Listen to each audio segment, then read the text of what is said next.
পত্র ম্যাট্রিক্স থেকে শুরু করে আসবাবপত্র থালা সোফা ইনক্লুডিং যত গাড়ি গুড়ি আছে সব কিছু লুট হয়ে যাচ্ছে। এরমভাবে লুট আমার জন্মে আমি কোনোদিন দেখিনি। তাই এটা খুব কষ্টকর, যদিও রাষ্ট্রীয় সম্পদ এভাবে নষ্ট করা উচিত না। সবারই দেশের প্রতি সহানুভূতি এবং ভালোবাসা থাকা উচিত।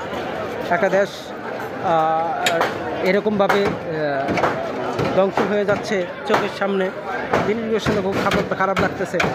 হ্যাঁ, আমি আন্দোলনকারীদের সাথে আছি যদিও, কিন্তু দেশ লুটতরাজ হবে এটা আসলে মেনে নেওয়া খুব কষ্টকর। কী করবেন? আসল ইঞ্জিনটা নেন। হ্যাঁ, এই সুযোগ আর পাইবেন না তো।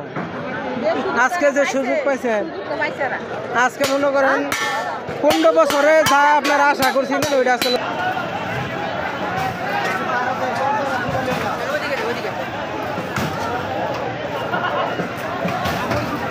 ভাই নৈরাজ্য চলতেছে।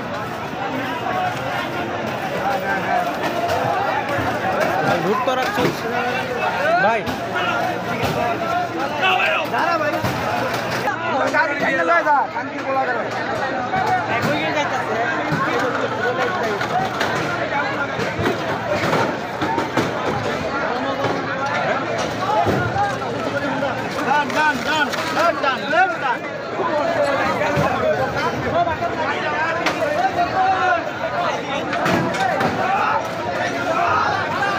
সরেন সরেন।